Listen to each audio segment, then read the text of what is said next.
Welcome to Production Value Matters, the business event podcast, brought to you by Byrne Production Services.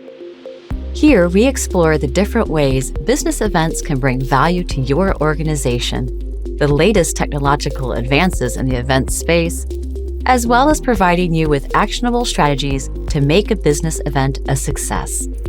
Let's create an exceptional event experience. Welcome to another episode of Production Value Matters, the business events podcast.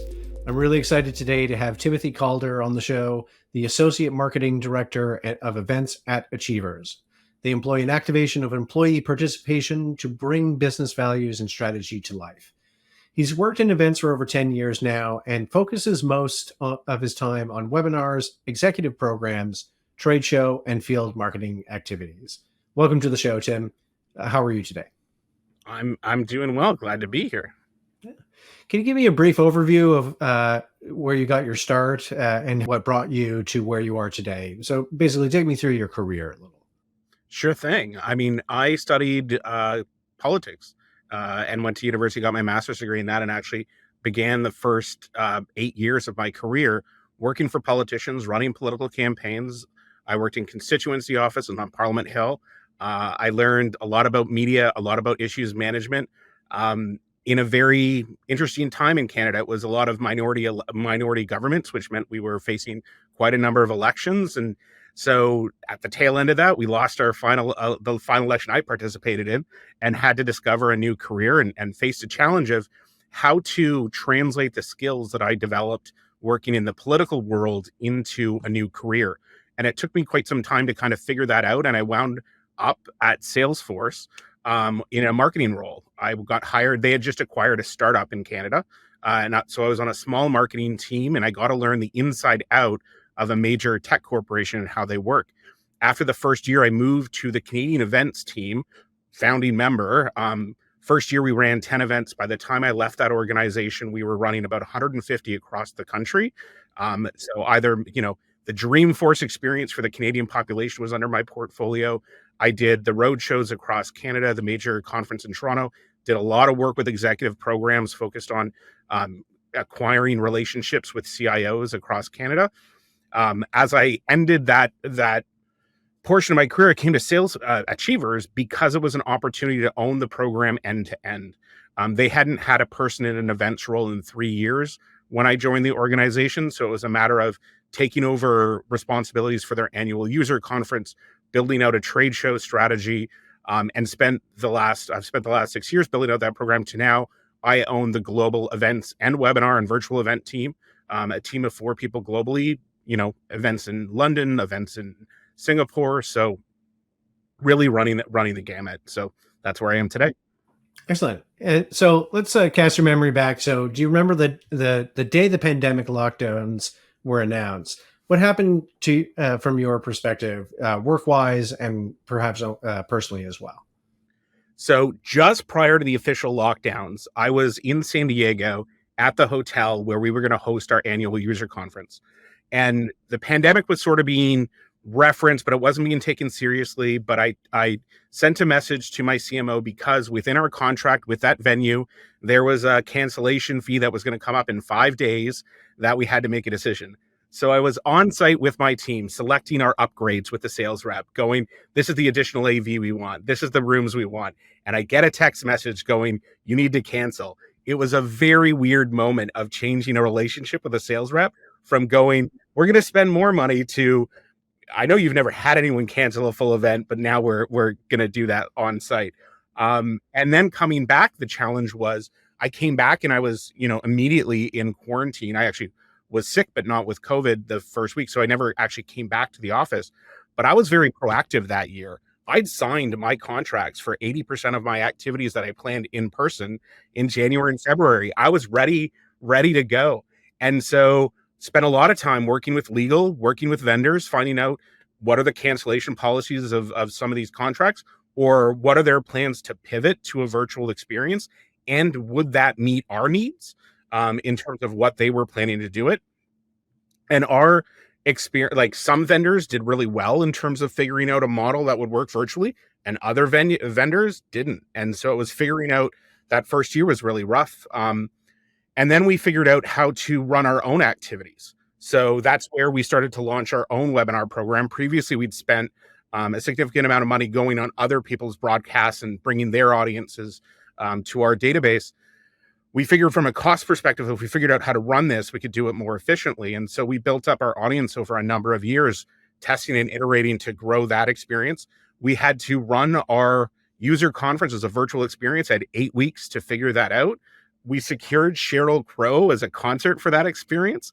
And so learning how to do the technology when I'd never run a virtual event before, and we'd spent substantially money, and I was, thrilled my organization took the risk. Or like, yeah, let's do a virtual concert, and it worked out. But the tech 5 minutes before was about to fail. The sound wasn't working. I just have this static memory of my boss in a Zoom room with the sound not working, and our event agency moved us there because we were distracting them from solving the problem. And I had to leave that experience to watch it from the perspective of our audience. So I tell my boss, I have to leave. I know this audio is not working. And there's just a static image of him in my brain that's there going, but it's not working. Like, we have Sheryl Crow about to sing and we don't have audio. But it all worked out. It worked out fine. But it was a lot of testing and learning and figuring stuff out.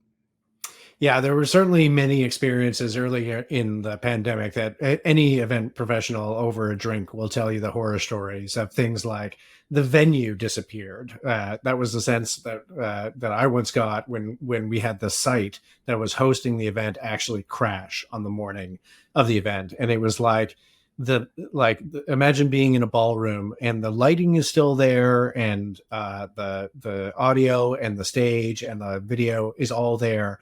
But the audience, the floor, the ceiling, the walls have all just poof vanished, and it's such a creepy feeling that in a similar vein, I don't think I will ever forget.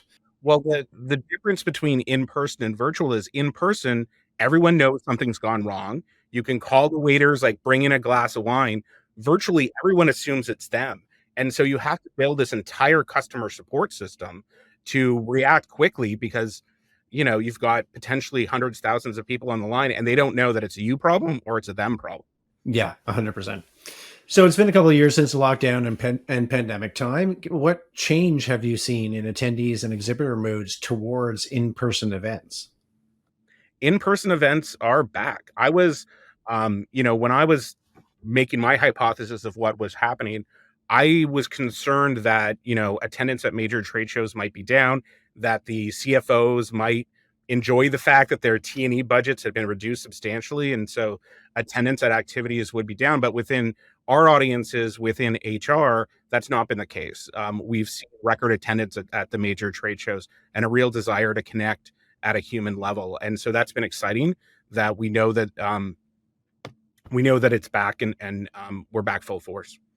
And so how did Achiever's event strategy change from pre-pandemic to virtual? And then what lessons did you carry over into this new boom in in-person events when the world opened up?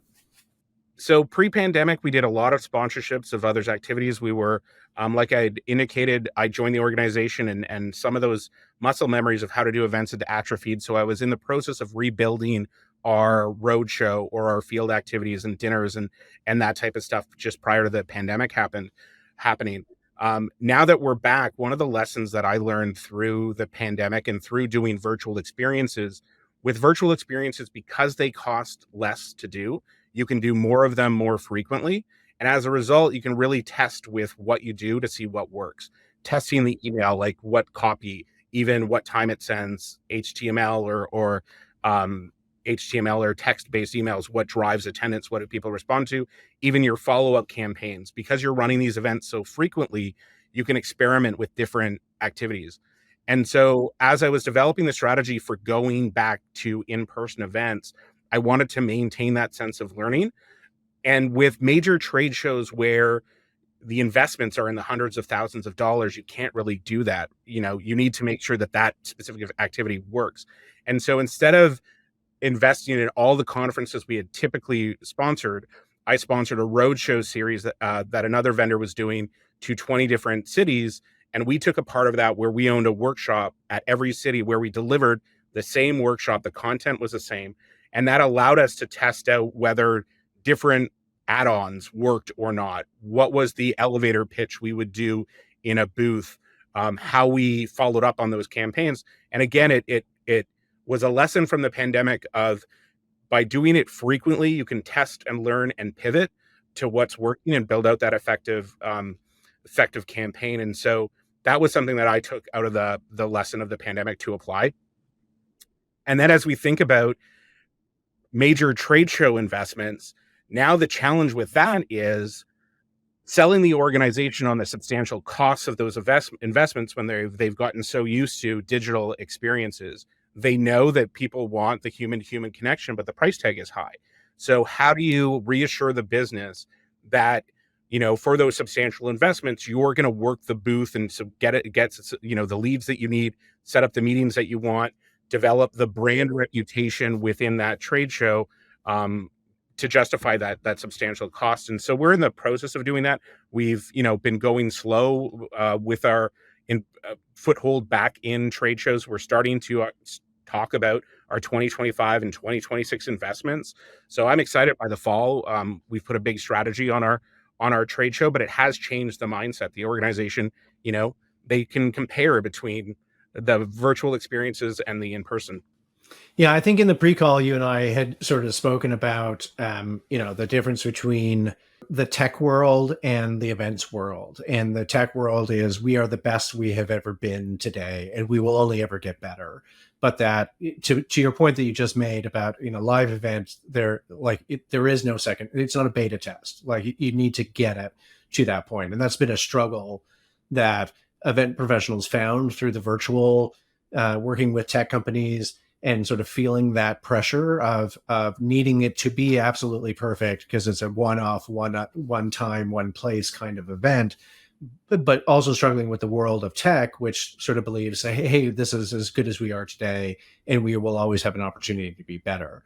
And I like that you have discovered a good way that event professionals can do that beta testing and that incremental testing through virtual events. Because as you just said, you can test up some content and platform and messaging through all of those virtual events, which you can do a lot of and volume of and lead that into your live event experience.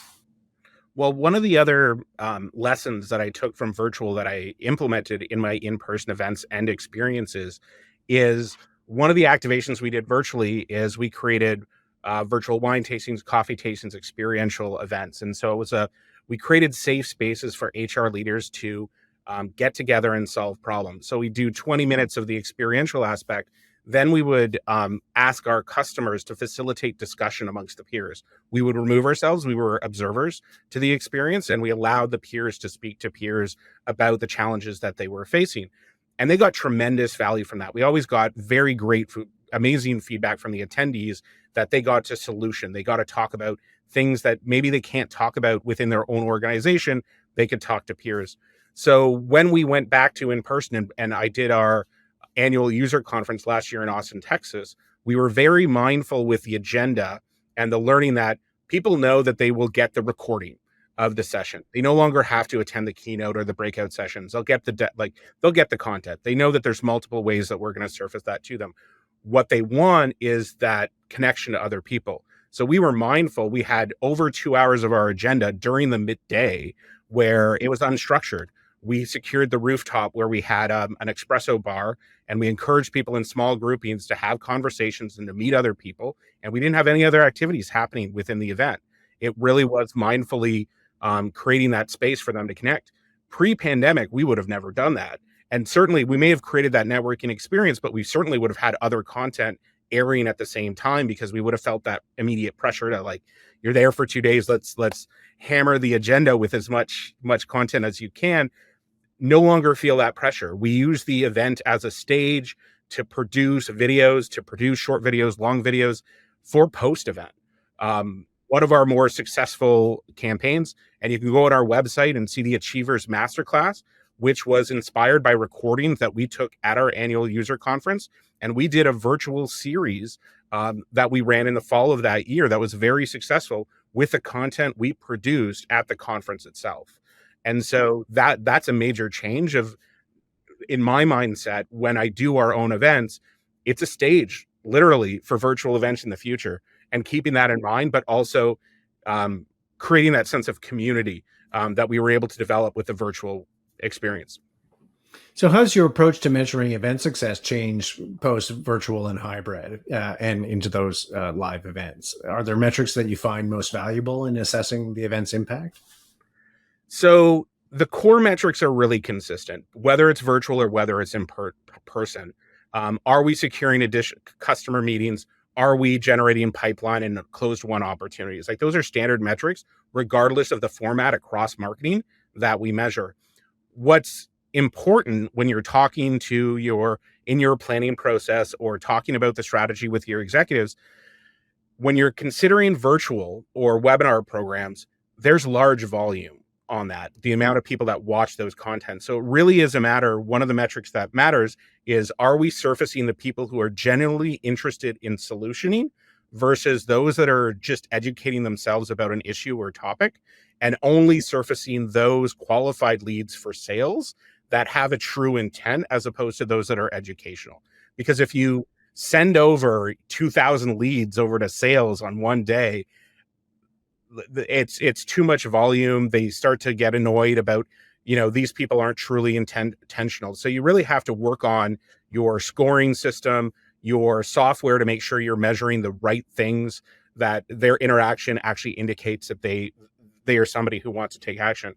When you start to think about in-person events, the challenge there is, because of the cost is so much substantially higher, you have to be very thoughtful about every aspect of that event and execution, from the pre-brief call to the on-site execution to the follow-up campaign of sales lead. Because if you're doing an executive dinner with only 20 people and you're spending substantially to be at a high-end restaurant, or you're sponsoring an executive activity from a vendor that, guarantees that level of audience, if you don't have an effective follow-up campaign against 20 people, the cost per activity goes out of whack on your program. And so that's something you have to be very mindful of. Between the metrics are the same, but the cost is so substantially different that you're on one side of the fence, I'm toning it down, and on the other side of the fence, I'm maxing it up, that we have to take every single person at this activity and make sure they convert.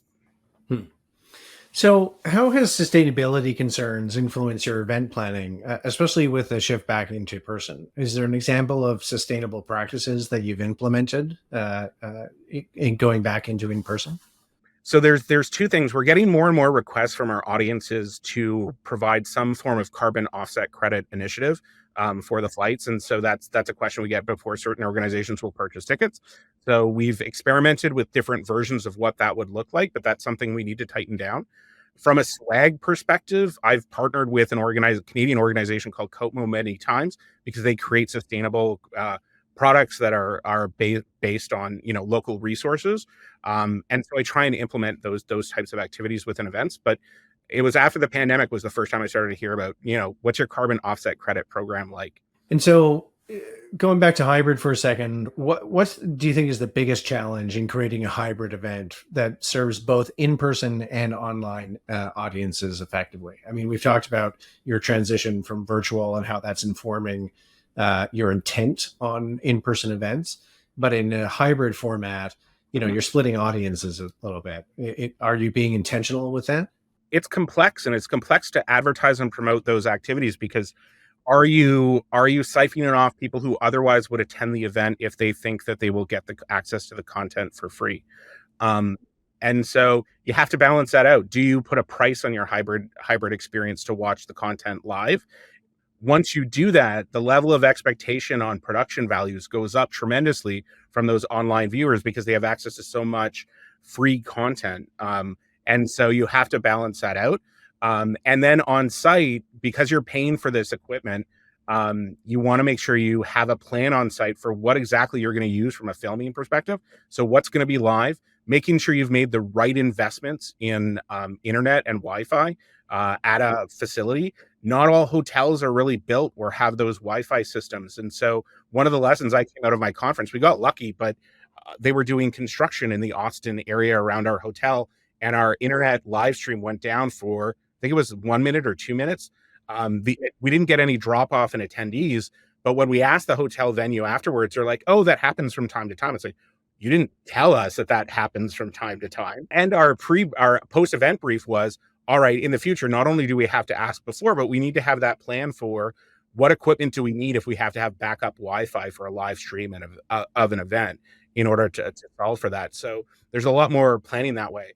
But even the way you film at an event, being really mindful of, you need a director backstage that is mindful of what you're going to use the content for. There was a moment I was in the keynote room and we had one of our speakers on stage and they were walking back and forth and saying really engaging material, but the camera, the recording was focused on the slide, which was just one word.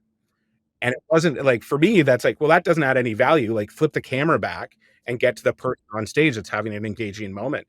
At the same time, you need secondary cameras that are focused on capturing content in a way that will share effectively on social. People are really used to the Zoom experience. And so when they're watching virtual content or content post event, their expectation is like the experience we're having right now, really close up on the head and not really a wide shot. If you're doing a panel event and now it's a wide shot where people are far back, is that content as engaging as a Zoom webinar where you have that panel fully on your screen? And so I'm mindful of that when I'm doing the recordings, as well as in post-event editing for sharing on social. In a world of TikTok, in a world of YouTube Shorts, have you captured that person in a way that not only will their face be at the forefront, but you've also left enough room that you can put in the words and the transcript of the people while they're talking. And so it's really complex. We're learning how to do that. We have an event on our calendar, Recognition Next in Toronto on June 13th. You can register, buy tickets on our website. But I'm thinking through, how do I capture that stage and those moments for post-event material? And that's integrated into the planning of that experience. Yeah, I really love that you're thinking about that, and not a lot of people do. As you were speaking, I was screaming the word "preach" in my head, because this is exactly the thing that we do on site with our teams, is that we talk to a lot of clients about framing, and the old follow the bouncing head as it walks by the screen, and then go out to the wide shot of them walking at, and they're this tiny little person walking in front of the cool screen, doesn't work anymore. You have to frame for the medium that it will be used for. And so a lot of times we suggest quite tight framing and multiple angles of the same subject, because you want to have that diversity in the shot so that it's visually interesting and engaging. But a lot of planners still default to the old two cameras in the ballroom. One's a wide shot and one's a tight shot, and then you mix on site. But people are still defaulting to that mix on site and not mix for the broadcast afterwards, even if it's live or if it's post production. It's a different way of looking at camera work. So kudos to you for thinking that through. Even the setup of the room and the confidence monitors on the stage. One of the things I noticed in the recordings after our conference is because the televisions that were showing the slide or the next slide were lower, the speakers would look down and the cameras were higher, and so then you have people that are angled down, and so then it's I've been researching and trying to find what's the right solution that you can raise those up to the point that a speaker has confidence in them, but you're not blocking the views of the people who are in attendance of the event, but you're able to capture that video. So, I'm actively looking on what's the solution. I have the solution for you, because it's something we do, but I won't bore our listeners with some technical details, but I'll send you an email about how to do that. Okay, so what steps are you taking to ensure that, because you had mentioned that the whole thing about the internet sort of dropping out due to some unforeseen circumstance. So what steps are you taking to ensure your events can withstand future challenges like big tech disruptions or health crises in the future? When I think about health crises in the future, one of the things that I think is true is that events people have proven themselves to be resilient. We're going to figure out a way to survive. And the human need for connection is just so great that as long as we're creative, we will find another way to get around and develop that experience. So, the concern about whether or not another pandemic might happen, I think, when it first happened, it was very stressful, and I'm very grateful to my organization that they gave me time. They didn't make immediate decisions on whether or not we needed an event marketer when there's no events happening, and gave me time to develop like new skills and develop new programs. Um, but I know that wasn't the case with everyone. Certainly some of my peers.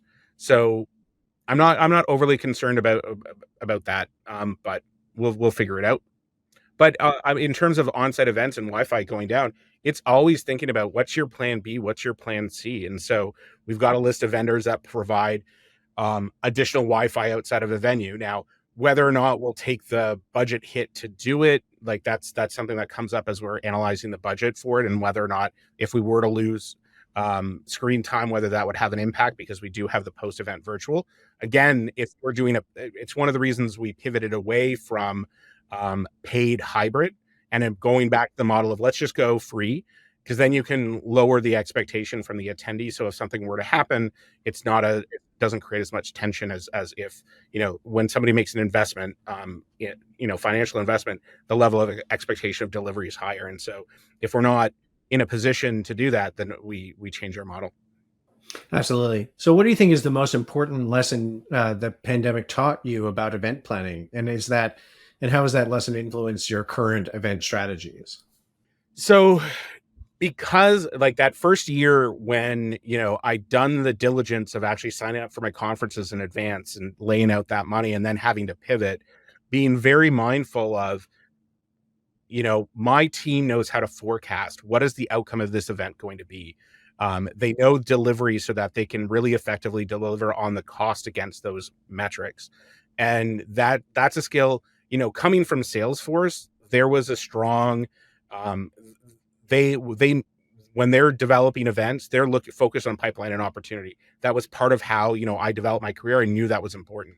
But it became to the nth degree of being able to walk in a room with the executive team and saying, all right, if you make this size of investment, this is what I can commit to you based on past predictors, or even how to effectively analyze new opportunities that we may have never done before, but showing up with a forecast that's predictable. And that's something that's just become extremely tight for me as an event marketer post-pandemic. So finally, what advice would you give to new event planners based on your pandemic experience? Is there a specific skill or area of knowledge you think is crucial for the success in today's event landscape? You have to be comfortable with tech and new technologies and be able to speak the language. You do have to avoid becoming a jack of all trades. Like that's of the nature of event marketers, that you'll get scrappy and you'll learn how to use new event software or whatnot. But in the B2B spaces, especially as you mature as an organization, learning how to work and speak to external vendors to hold them accountable to the delivery that you want, that's an important skill. Another skill that I coach my team on is learning when to let go and to farm out activities to agencies. As you're building up a program, you're really hands-on. The first time you run a dinner series or whatever, I remember when I was at Salesforce and I got quoted the price of what the typical agency would be to plan a dinner for 10 people. And it's my initial reaction, I can do that myself. I take the money. Like, you can't take the money, but it's like, why would I pay that to an external vendor? And the realization over time as I matured in my career was, by having them do those logistical activities, I focused on strategy. I focused on, did I have the right accounts in the room? Did I have the right people in those accounts at the room? And that's where I spent my time, as opposed to the experiential aspects, which is dinner choice or wine tasting. Those white glove experiences, especially as you're doing executive programs, are critical. I don't mean to diminish that. But in terms of my focus, it was the realization that, no, this is something you write a check for, and let somebody who's really good at it and wants to be really good at it do it, and devote my time elsewhere. And that, I've noticed as I've coached multiple reports over the years, is something that they have to figure out and learn, that no, you don't have to do everything, and it's good to secure the services of external agencies to support you. It's part of maturity. Yeah, absolutely. Well, thank you very much, Tim, for joining us on the podcast today. It was amazing talking to you. And as soon as I press the stop button, I'll tell you how to fix that eye line problem for your cameras. Great. Thank you so much. Production Value Matters, the business event podcast, is brought to you by Byrne Production Services. To find out more about Byrne Production Services and how putting on events can drive value for your business, visit byrneproductionservices.com. Make sure to click subscribe so you don't miss any future episodes. And on behalf of the team here at Production Value Matters, thank you so much for listening.